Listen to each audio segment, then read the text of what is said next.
النهارده يا جماعه مفيش والله احسن من الواحد ياخد دي اوف. اخيرا خدت دي اوف. عمال اشتغل يومين ثلاثه ورا بعض، مفيش اي يوم اجازه خالص. على فكره مش يوم اجازه خالص يعني، ده انا النهارده مخلص شغل الساعه 9 الصبح، فده بالنسبه لي دي اوف يعني.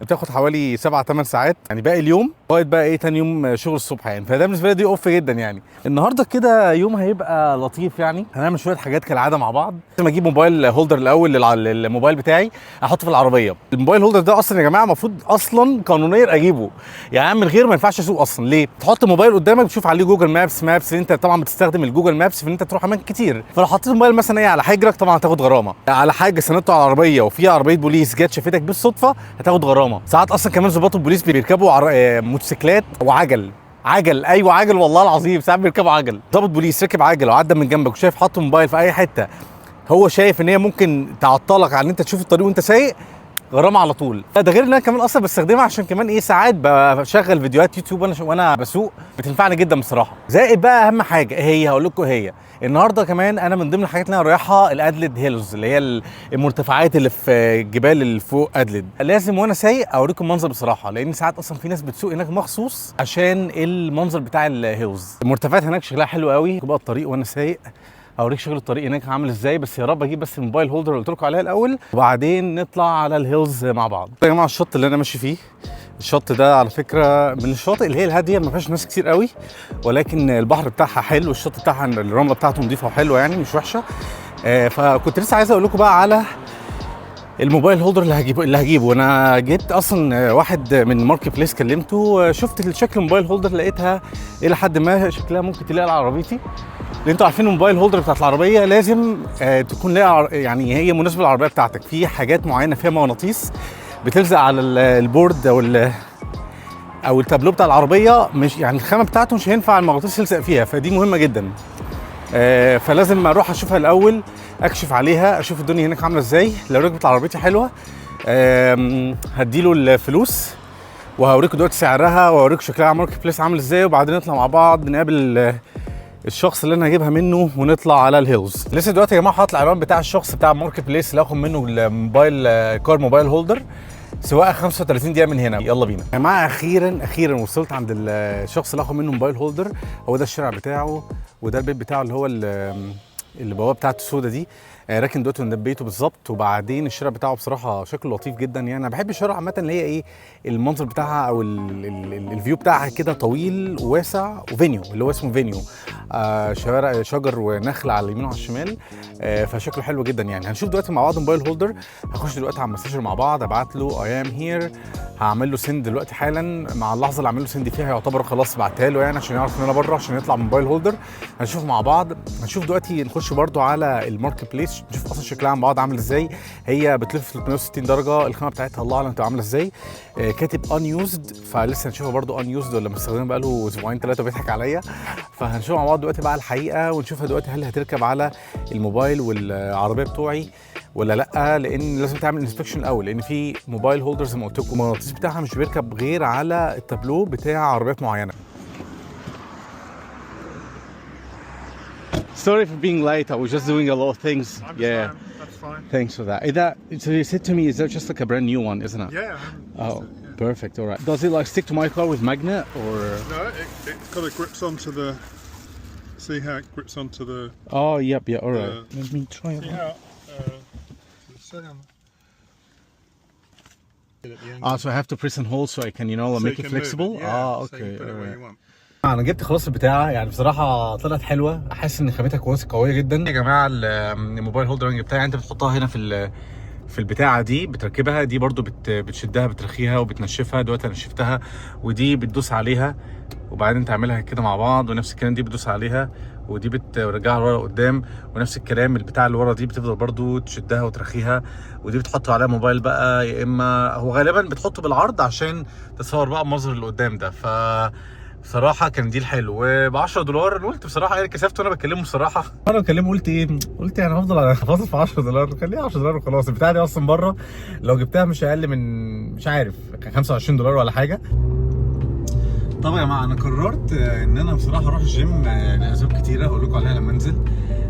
هنا زي ما انتم شايفين دلوقتي في طريق الجيم على فكره، طريق بصراحه والوقت برضو التصوير حلو قوي، فالطريق الطريق زي ما انتم شايفين واسع وجميل، شجر يمين وشمال.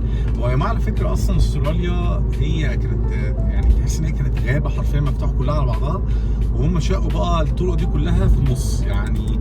عشان كده دايما اي طريق تمشي عليه هتلاقي دايما شجر على اليمين وعلى الشمال، وشجر عملاق يعني زي ما انتم شايفين. ده في شجر بجد بيبقى الجذع الرئيسي بتاعها كبير بشكل مهول. فهي استراليا كلها كده يعني. فدي بتبقى حاجه حلوه قوي في استراليا، دايما وانت ماشي بتلاقي دلوقتي حواليك دلوقتي مناظر طبيعيه، واليمين وعلى الشمال بقى في برضو في محلات تجاريه بقى، يعني كله بيزنس بقى، كلها بزنس زي ما انتم شايفين. فيزيو بقى البيت في على الشمال اهو سارا جروب، مش عارف سارا جروب بتاعت ايه، في ماي فيزيو اس ايه، فيزيو ثيرابي. في هي واحده ست مخلصه شغلها مروحه. العربيات دلوقتي زي ما انتم شايفين هي زحمه جدا، لان احنا دلوقتي في ساعه خروج الموظفين والناس اللي شغاله والكلام ده كله، فهتلاقي الطريق زحمه. الاشاره فتحت اهي.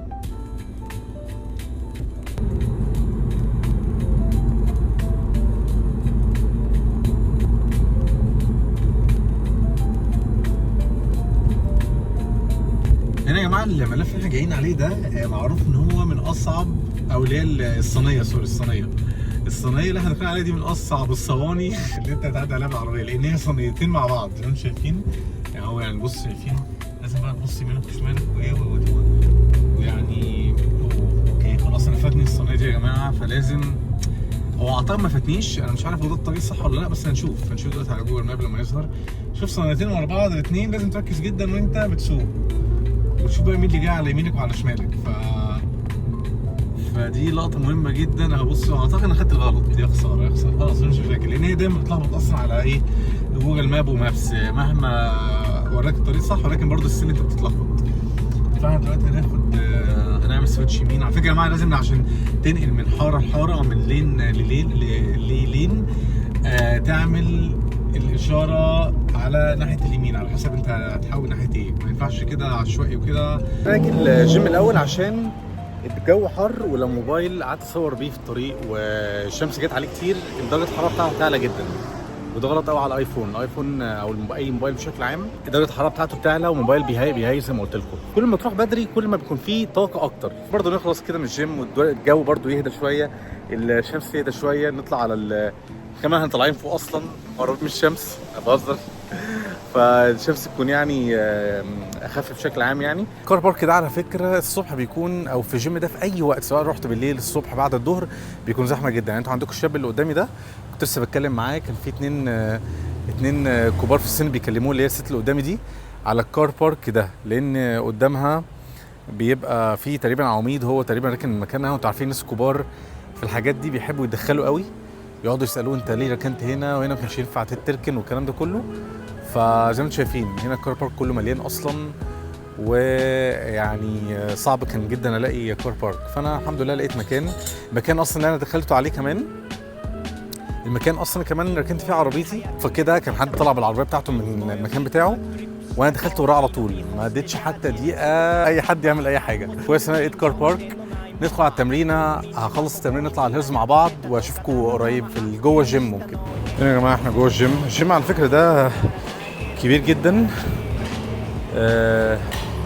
مساحته من اكبر المساحات الجيم اللي انا بروحه ده اللي حوالي 7-8 فروع، ده تقريبا ثالث اكبر واحد. مساحته يعني مش صغيره خالص، كبيره. وفي يا جماعه على فكره اجهزه، يعني في مثلا جهاز معين، في نوعين، يعني جهاز تمرين معين لجهاز معين، في نوعين من الاجهزه، جهاز بيبقى متطور شويه وجهاز بيبقى قديم شويه. برضه ده برضه عشان لو في زحمه كبيره فيعني يساعد كل الناس يعني. فالموضوع ده لطيف جدا في الجيم ده. فدلوقتي بلعب صدر، اخلص التمرينه العب بقى ايه البنش العالي. اخر مجموعتين في التمرين ده دايما الحمد لله مش محتاج مساعده، لان انا اصلا مش باجي مع حد فمضطر اعملهم لوحدي. بس انا كده الحمد لله بشيل الاعداد كلها كامله لوحدي. انا دلوقتي شايل 40 تقريبا بالبار، حوالي قريب من 95 تقريبا كيلو. يا مسهل.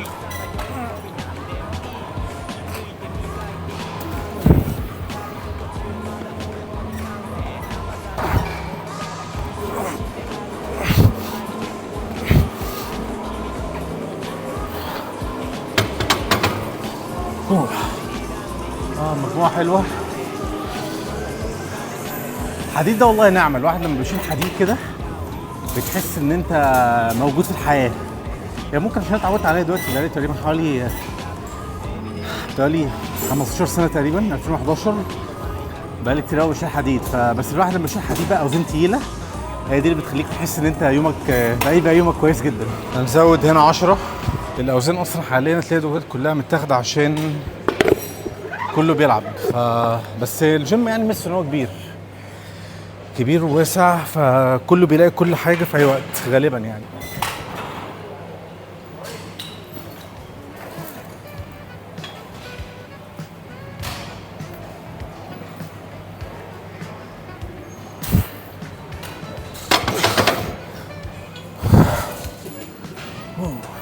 على الديكلاين او الفلات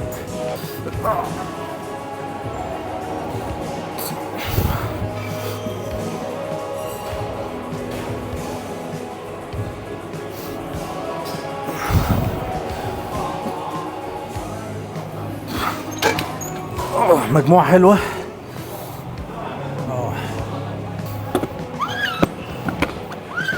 انت بتيجي عند مستوى معين كده طبيعي خلاص، يعني مش يعني صعب قوي تعلى عنه، لان لو عليت عنه لازم تكبر الحجم العضلي او الكتله العضليه، وعشان تكبرها لازم تاكل اكل كتير جدا يعني. فعشان تاكل اكل كتير جدا طبيعي صعب قوي. انت مثلا متعود تاكل كميه معينه وانت اصلا تجيب اخرك فيها، عشان تجيب فوق اخرك الموضوع صعب جدا. فخلاص بقى انت بتحافظ، وفي نفس الوقت انت برضو بتحاول ممكن تزود 2.5 كيلو ولا حاجه، ولكن ده برضو ممكن بيقعد فتره صغيره وبعدين بيروح بعد كده، لان خلاص مش هتشيل بقى اربع عشرينات هنا واربع عشرينات هنا، الموضوع صعب قوي. الا بقى طبعا لو خدت بقى ستيرويدز وانجكشن وخدت بقى حاجات بقى ايه يعني. انا ما باخدش بصراحه باودر ولا مكملات ولا اي حاجه خالص، عمري ما خدتها في حياتي يعني. عشان كده ماشي على التيمبو ده، ومش عارف بصراحه اعلى عنه، راضي عنه كده خلاص يعني. اصلا الحجم العضلي بتاعي كويس يعني، راضي عنه جدا.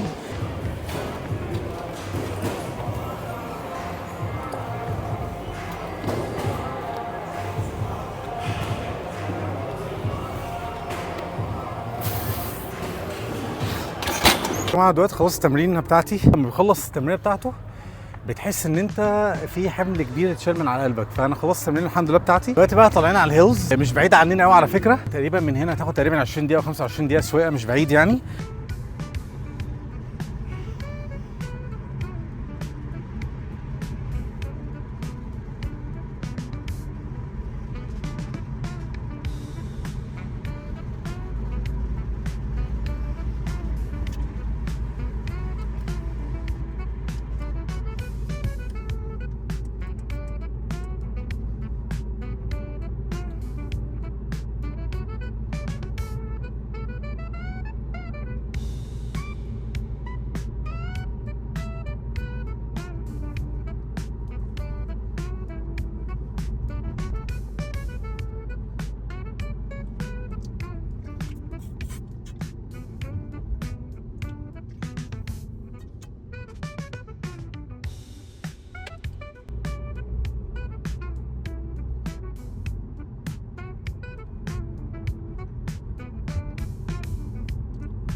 خلاص يعني في بدايتها.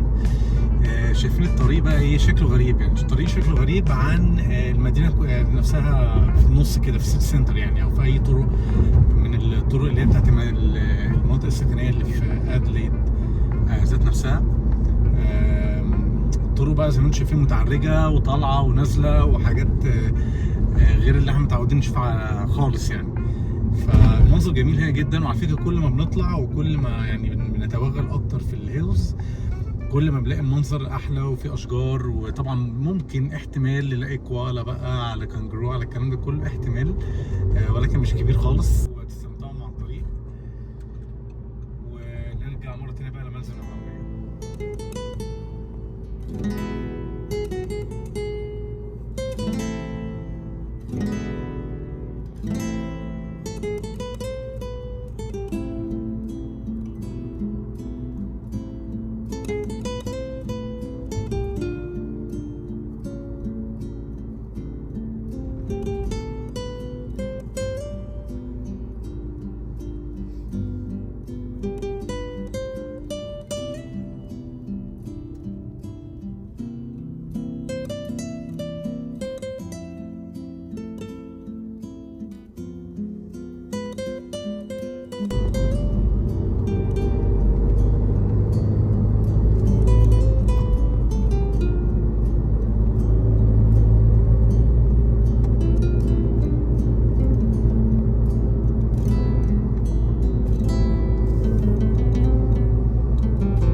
خلاص على فكره في الهيلز يعتبر زي ما انتم شايفين على اليمين. انا مش عارف اللي انتوا هتعرفوا تشوفوه على اليمين ولا لا، ولكن على اليمين بقى في ايه منظر الجبال بقى اللي هو الشاهق بقى، اللي هو يعني المنظر بيبقى عالي جدا، مش خلاص مش مجرد طريق وتطلعوا خلاص، لا ده خلاص بقى انت بتلاقي بقى الجبل على يمينك على سوري على شمالك وعلى يمينك، يعني لو انت في النص منظر بيبقى عالي شويه. دلوقتي الطرق على فكره متعرجه جدا، فيعني اي حد يا جماعه يجي هنا خلي باله هو سايق عشان الموضوع بيبقى ريسكي شويه. وكمان مفيش يعني فاصل يعني ملموس ما بينك وما بين اللين اللي جنبك اللي هي اللي جاي اصلا عليك، فهو خط كده تمام. فكل واحد يخلي باله لو سايق في الحته دي. بس الصراحه السواقه فيه ممتعه، يعني السواقه فيه ممتعه جدا. هنا بقى لازم تبطأ قوي، بعدين الطريق بياخدك مرة تاني.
زي ما انتم شايفين هنا يا جماعه الهيلز هنا شكلها جميل جدا. انا لو معايا درون طبعا كان الموضوع هيفرق جدا، ولكن البلد كلها مترشقه اشجار، ما بين كل بيت وبيت تقريبا في 30,000 شجره.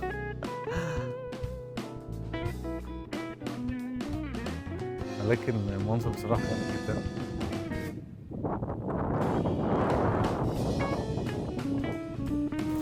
خلصنا هنا الجوله بتاعتنا في الحته دي، ممكن نطلع بقى في الحته التانيه في الهيلز اشوف لو في وقت، لان انا بصراحه جعان جدا. انتوا عارفين تمرينه الجيم بتخلي الواحد جعان. غالبا هنجيب نص فرخه من مطعم كده مشهور هنا قوي اسمه اوبورتو، لو لقيت منه قريب من هنا. مش عارف هو اقرب واحد منه ليا هنا المكان اللي انا فيه ايه، بس اعتقد في واحد قريب يعني.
بقى او اكتر من النقطه اللي احنا كنا واقفين فيها المره اللي فاتت، يعني ممكن احتماليه، يعني انا مش بوعد طبعا، ولكن احتماليه ان انا الاقي كانجرو وكوالا كتير. الكوالا ممكن لازم نركز في الشجر فوق بقى، يعني الكوالا صعب قوي، صعب يعني مش استحاله ولكن صعب جدا تلاقيهم ماشيين في الارض زي الكانجرو. يعني هم على طول مكانهم بيناموا تقريبا 20-21 ساعه، والثلاث ساعات دول بقى بيقضوا بقى مصالحهم بقى، ياكلوا ويشربوا يتجوزوا وبعدين يرجعوا للنوم تاني، فصعب جدا اليوم على الارض. ولكن ممكن لو نزلنا نلاقيهم، بس لازم ندور بقى فوق في الشجر بقى ونركز كده، لان هم صعب جدا برضو بيبانوا، لان انت عارفين الشجر برضو يعني في فروع كتيره وكبيره وبتاع، فصعب بقى تلاقيهم وسطيها الا بقى لو انت محظوظ لقيت واحد. ولكن هنشوف لما ننزل او احنا ماشيين دلوقتي. وصلنا دلوقتي يا جماعه لقمه هيل تانية، شكلها هنا المفروض الطف يعني. هنا في ناس برضو كتير شويه، خلاص السانسيت اصلا قرب يحصل، ف هنشوف دلوقتي بقى ايه المنظر. برضو من هنا لطيف، من هنا الناس بتفضل هنا بقى، وهنا في اعداد برضو، هنا في تاور كبير، برج طويل، مش عارف برج ايه ده، حمام ده ولا. هنا برضو في مطعم على فكره، بس المطعم النهارده قافل لان انا جيت دلوقتي الساعه 8 وبقى الساعه 5. بس النهارده حر جدا، يعني صعب الواحد بصراحه يجي في الوقت ده. يعني زي ما انتم شايفين، شوف هنا بتاع بتقول ايه، مارنينا بودني كورنا يارد. على فكره يا جماعه الاسامي دي كلها واللغه دي كلها لغه الابوريجينالز او السكان الاصليين. ويلكم تو واردي مارجاتيلا also known as Mount Lofty. هنا بقى كل حاجات عنها وحاجات تاريخيه والاسامي والاصل التاريخي بتاعها وكده. المنظر هنا برضو بصراحه تحفه جدا، يعني لو شايفين هنا ممكن اعمل زوم هنا يا جماعه. دي السيتي على فكره، هي دي السيتي او داون تاون، ولكن طبعا مش باينه طبعا بالشكل الاصلي بتاعها، لان يعني اخر السوق بتاعها هنا كده، فبس دي السيتي يعني. ده كل المنظر، دي الشمس بقى وهي ايه بتغرب. الصراحه المنظر لطيف جدا، يعني الناس كلها قاعده ايه قاعده عماله تتكلم مع بعض وبتاع، عائلات كابلز وكده، عيال عماله تلعب. الناس اللي قدامنا دلوقتي يا جماعه دولت السكان الاصليين، يعني دي الام ودولت اطفالها. عارفين طبعا شكلهم عامل ازاي، يعني ناس طيبين جدا على فكره، جدا جدا، وعندهم ثقافه كده، ناس طيبه، يعني عندهم ثقافه كده، يرحبوا بيك ويعزموك على اكل وشرب وبتاع ويدخلوك بيتهم. عندهم ثقافه كده يعني اطيب من الاوروبيين بكتير يعني. كده ماشي صح. الناس دي دايما برضو ما بتحبش تقعد في بيوت قوي، دايما بتحب تقعد تشرب مخدرات وتشرب مشروبات كحوليه وكده، فمش متفاعلين مع المجتمع قوي، هم على طول سكرانين وطينه، فعشان كده يعني منعزلين عن المجتمع تماما. هم بيحبوا يعيشوا الحياه اللي هي البدائيه، قاعدين في الشارع على طول، بيشحتوا وبياخدوا فلوس، يشربوا مشروبات كحوليه زي ما قلت لكم، مخدرات، فعلى طول مغيبين يعني، عشان كده منعزلين عن المجتمع تماما يعني. لسه في ناس جايه اهي، بس خلاص هم جايين. الناس على فكره في ناس بتيجي النص ساعه دي بالتحديد عشان غروب الشمس، بس احنا بقى لازم نمشي عشان نروح اماكن تانية. فاشوفكم في اعتقد في مكان تاني قبل ما الشمس تغرب، اشوفكم هناك. هنا بقى يعتبر يا جماعه طريق سريع، هو هنا 90، هو اخر الطرق هنا على فكره تقريبا 130، فما تتوقعوش اكتر من 130، وهنا 90 اساسا، يعني ما تطمحوش اكتر من كده. فعشان كده اللي بيجيب اي عربيه سوبر كار اللي هي مثلا لامبورجيني او فيراري او حاجه زي كده، الكلام ده هنا مش بينفع قوي، لان انت ليك سرعه محدده ملزم بيها للاسف. فالميزه اللي في العربيات دي اصلا انت هتفقدها هنا، فجيبها، بس ما تحلمش ان انت تسوق اكتر من كده، الا بقى لو طبعا انت بتدفع غرامات عادي والدنيا معاك قشطه، فصباح الفل بقى يعني انطلق براحتك جدا. لان على فكره برضه خد بالكم في كاميرات بتاعه موبايل، يعني انت مثلا لو ماسك الموبايل بايدك او حاطه على حجرك، الكاميرا اللي في الاشاره او في البتاع المعلقه دي شفتك انت كده خدت غرامه. غير طبعا السبيد كاميرا، لو انت اتعديت السرعه، مثلا احنا دلوقتي هنا 90، انا دلوقتي على فكره 70، بس انا عشان على الشمال. لو انت عايز تسوق اقل من السرعه المحطوطه على الطريق، خليك على الشمال دايما، ولكن لو انت طبعا بتسوق عادي في اي لين عادي في النص يمين شمال الموضوع مش هيفرق. بس لما اهم حاجه ما تعديهاش وقت ما يكون في كاميرات، لان الكاميرات هتلقطك وهتعمل عليك فلاش ومعلم غرامه لا تقل عن $590 او $600. في طبعا اعلى على حسب بقى الطرق وعلى حسب انت معديها بقد ايه. في ساعات بتوصل الوفات لو انت مثلا السرعه 90 وانت سايق على 150، طبعا انت كده انت كده تشتغل شهر مثلا ولا اكتر عشان تدفع الغرامه. فالموضوع ده خلي بالكم منه جدا يعني، خلي بالكم منه جدا يعني. البتاع اللي هي الحديده اللي عليها السرعه اللي فوق دي 90 هي مكتوبه 90، ساعات بيكون في كاميرات فوق متعلقه دي مش بتاعت السرعه ولكن دي بتاعت الموبايل. انا الموبايل طبعا مش ماسكه ولا لمسه اصلا، هو متعلق على الموبايل فون هولدر او الموبايل هولدر بتاعت العربيه وبس. دي طبعا معموله عشان الجي بي اس والجوجل مابس والكلام ده كله. غير كده لو الكاميرا دي قفشتك وانت بتلمس الموبايل الغرامه هتتنفذ في ساعتها للاسف. خدوا بالكم من الموضوع ده جدا يعني.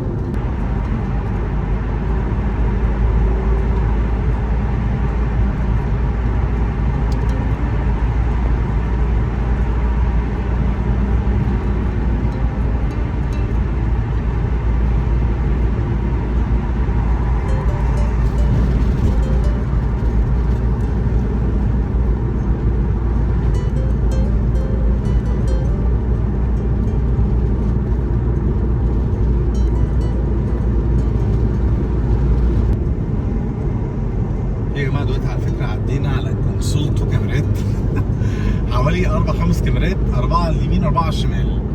الكاميرات دي يعني بس هو على فكره هي ناس محترمه جدا بصراحه يعني. هو قبل ما تعدي على الكاميرات في يافطه قبل الكاميرات نفسها ببيت حوالي 100 متر بتقول لك ان في كاميرات جايه، فهي بتحذرك يعني. فانت لو اتمسكت بيها يبقى انت بقى مش مركز او مثلا سهيت عليها وات ايفر يعني لسبب ايه، ولكن انت بتتحذر في حوالي 90% من الكاميرات. الباقي ممكن مش بتحذر عليها، لكن يعني انت بقى خدها بقى ايه قاعده ان انت تمشي دايما على السرعه اللي اللي هو محددها لك عشان ايه ما تلبسش غرامه كده زي الزفت. فال4 5 6 7 8 كاميرات اللي عدينا عليهم دول لما اشوفهم في الطريق السريع الموضوع بقى شكله مرعب كده. تحس ان ايه 8 4 على اليمين 4 على الشمال 8 بني ادمين عليهم كده مفنجله عليك وانت متراقب. فالموضوع ده رخم جدا كل شويه لما عدى عليه، بس رخم جدا يعني. فكره بوليس اهو منور جنبينا موقف حد زي ما انتم شفتوا كده، موقف حد بيديله غرامه للاسف. عشان كده دايما العربيات لما تيجي من جنب البوليس انا دلوقتي بطأت من ناحيته، عشان ممكن يكون حد اصلا زميله قاعد في العربيه، ما في واحد طالع بره واقف مع صاحب العربيه اللي هو موقفها، وممكن يكون في ظابط تاني قاعد جوه وماسك المكنه بتاعت اللي هي بتكشف السرعات بتاعت العربيه اللي جايه من وراه، ممكن يوقفوك تاني. تيجي من جنبه ايه بتروح مبطأ كده وايه مهدي ومهدي الدنيا عشان ايه ما يكونش انت رقم 2 بعد الموقفه اساسا يعني. وصلنا يا جماعه دلوقتي المطعم وبورت اللي بقول لكم عليه ده. هو المطعم ده جوه او تي ار، جوه محطه بنزين زي ما انتم شايفين محطه بنزين اهي. وده بيت ستوك، ده محل حيوانات على فكره، في كل مستلزمات الحيوانات، وساعات برضو بيبيعوا حيوانات ذات نفسها ولكن مش كتير، قليل يعني، وحاجات معينه. فندخل بقى ايه نجيب الوجبه بتاعتنا، نص فرخه اللي قلت لكم عليها. ندخل محطه البنزينه، ده او تي ار. شوف بقى ايه، شوف هناكل ايه ولا هنعمل ايه. هو ده يا جماعه المطعم، في طابور هنا. What's happening? We want to do half chicken box that week. Oh really? Oh, why? Is it because like we just exceeded like a certain time, or you do not do it here in this store? Yeah, I don't know, but then it was before that we used to do that half chicken box separately. Oh yeah. Now it comes, the full order comes with the drink. Oh really? Separately. Okay, so do you mean like do I have to get a drink with the half chicken box to get it? Is that what you're talking about? Yeah, it's the whole order. Okay. All right. Is it here on the menu up there, or? So you'll get 1 pita bread, 1 dipping sauce, 2 sides, and a drink. And what's the drink? Okay, so do you mean like so I should get it with a drink? Is that what you're talking about? Because now it's with the drink. It's not separately. Oh, okay, yeah, all right, okay. So how much does it cost altogether? So did you like set up like a new system about that meal? $22. Okay, all right. No, all right. I'm just gonna go with the wrap then. It's all right. Don't worry about it. I will get a pulled chicken.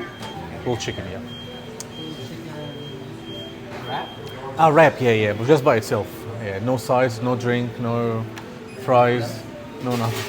No, that's it. $12. All right, no worries.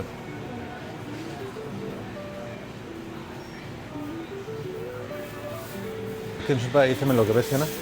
يعني انتوا عندكم اللي هي الفاميليا فيست دي ب $48 غيروها. في عندكم الهاف تشيكن بوكس بقول لكم عليها ب $22.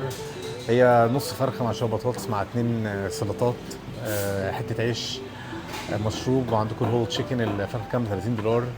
الاو تي ار تشيكن بوكس ب $16. مش عارف دي برضو ايه عباره عن ايه. عندكم بقى الكريسبي ستريبس بقى بكل ال3 قطع ب7، 5 ب10، 8 ب13. عندكم بقى حاجات زي كده يعني. البرجر الفراخ ب $22. وفي هنا بالبونداي برجر بوكس ب 17 وبورتو فاليو بوكس. يعني عاملين وجبات والله لطيفه. ده البولد تشيكن اللي على فوق اللي كان على اليمين فوق اللي اختفى ده اللي انا طلبته ده. فده دي الاسعار بتاعت بورتو. على فكره مطعم لطيف يعني، بتاع يعني وجبات سريعه الى حد ما. يعني هو بديل كده مثلا ايه الكي اف سي وهانجري جاكس، بس طبعا هيلثي اكتر بكتير يعني. هو الاو تي ار ده جنب، هو الاوبورتو جنب قدام جوه الاو تي ار ذات نفسها. ممكن برضو ايه نلف كده على الاو تي ار لغايه ما ناخد الوجبه بتاعتنا. الثلاجه فيها بقى الحاجات اللي هي الماي ماسل شيف دي. الوجبه ب $12 برضو. فراخ كاتب فيها 65 جرام بروتين. مش عارف، ما بصدقش بصراحه المقادير دي لانها بتبقى كتير شويه عليها، لان اصلا الوجبه كلها صغيره اصلا، ازاي فيها 65 جرام بروتين يعني. الموضوع مش منطقي بالنسبه لي بصراحه. في بقى الحاجات اللي هي بتجيبها من السوبر ماركت بشكل عام، بس اللي هي موجوده هنا للامرجنسي. لو واحد، لان السوبر ماركتات هنا بتقفل الساعه 9، فلو واحد عايز اي حاجه من دي، مثلا في حاجات اللي هي الفروزن. وعندكم الخضار هنا، السلطات، الدريسنج اللي بتحط على السلطه، سوري. عندكم البرجر هنا، واحد عايز يجيب برجر. الكلام ده كله طبعا مش حلال. قليل اول لما نلاقي شركات حلال جوه السوبر ماركتات، لكن طبعا في محلات جزاره ومحلات فراخ كلها يعني حلال. فينا بقى ايه عصير البرتقال $7، $7 ونص. فينا كل حاجه يعني عادي يعني. لبن هنا، الناس هنا بيعشقوا يجوا الاو تي ار او المحطات البنزين يجيبوا لبن وبيض، عشان هي الحاجات الاساسيه يعني. وفينا الايس ده كوفي ده برضو الناس بتحبه قوي، خاصه العمال. في بقى هنا الرف ده حاجات حلوه بقى، على حاجات بتاعت الكلاب اهي. في مستلزمات التنظيف وحاجات بتاعت التنظيف بتاعت المطبخ. حاجات تنظيف مثلا ايه. بس هنا دايما الاسعار بتبقى اعلى. يعني مثلا ده البليتش ده لو ب$5 هتلاقي مثلا بره ب3 وشويه، حاجات زي كده يعني. هنا طبعا بيستغلوا بقى ايه، بس هنا حاجات اللي هي اللي مش لازم تجيب بروشيت عشان تجيبها، حاجات بتاعت الصيدليه. اللي هو البنادول والكلام ده كله، ده ب$6 ولا $8. فينا بقى ازاز ميه والكلام ده كله. الثلاجات بتاعت الحاجات الساقعه والكلام ده كله. وهنا الشيبسيهات والكلام ده كله برضو، والسناكس والكلام ده. السناكس هنا ب$7 99 سنت، $7 94 سنت ولا 49 سنت. الدوريتوس ده مش عارف بكام، مش كاتبين عليه سعر. عندكم بقى هنا مشروبات الطاقه ب$5 99 سنت. هنا برضو ب$4 99 سنت، $4 99 سنت برضو. الريد بول هنا يا جماعه ب$5. اعتقد برضو في مصر، اعتقد يعني لا، هنا اغلى. يعني زي ما قلت لكم هنا اصلا كل حاجه اغلى من السوبر ماركتات اللي هي العاديه، فده طبيعي. عندكم بقى طبعا تلج، الناس اللي بتجيب برضو بتحب تجيب شوال تلج، اللي بيعملوا بيها حاجات مختلفه يعني.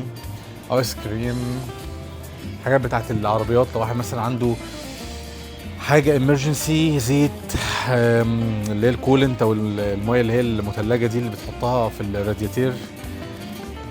في اللي هو السبارك بلاج، او سوري مش سبارك بلاج، الجامب ستارت بتبدا العربيه بيه. حاجات بتاعت العربيه دي كلها بقى. فهنا الاو تي ار يعني فيها كل حاجه، عصاير، بيبسي، شوكولاتات. الشوكولاتات هنا يا جماعه زي ما قلت لكم اي حاجه هتلاقي هنا اغلى من الطبيعي. ف يعني ده مثلا $7 99 سنت، ليه بره مثلا ب5 ولا حاجه زي كده يعني. ف لطيف. هنا الاو تي ار مش وحش، بينفع في الزنقه. نروح بقى نشوف ايه الراب بتاعنا جاهز ولا لا. Excuse me, did you get it ready or? All right, no good, all right, nice. Okay. Okay, thanks bro, thanks. You have a great day. يا جماعة جبنا الراب كيس ومتغلف بطريقة حلوة. شوف بقى شكله من جوه عامل ازاي. وانا مش اول مرة اجيبه، انا جبته قبل كده تقريبا يعني، بس مش فاكر شكله عامل ازاي نسيته. ده شكله طعمه حلو يعني، هو تقريبا محطوط فيه فراخ ورز وخضار حاجات زي كده يعني.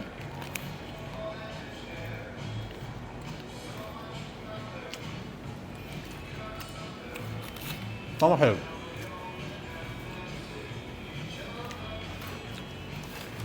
ينفع وقت زنقه يعني، مش وحش. لو انت مزنوق وعايز تاكل وتنجز تيجي اوبورتو، بس هو بيقفل الساعه 10 دلوقتي، لسه ما جيناش الساعه 10 اصلا يعني. يا جماعه البنزين هنا. اتمنى النهارده الفيديو كان خفيف ولطيف كده. انا وريتكم النهارده هيلز، انا بقالي كتير جدا ما طلعتش الهيلز يعني، فطلعناها مع بعض وشفنا الدنيا هناك عامله ازاي. يا رب يكون الفيديو عجبكم، اعملوا بقى شير ولايك وسبسكرايب، وان شاء الله انتظروني في الفيديو اللي جاي. هنروح مكان مميز ولطيف ومليان مناظر حلوه، فاستنوني وان شاء الله منتظر دعمكم واشوفكم قريب. سلام.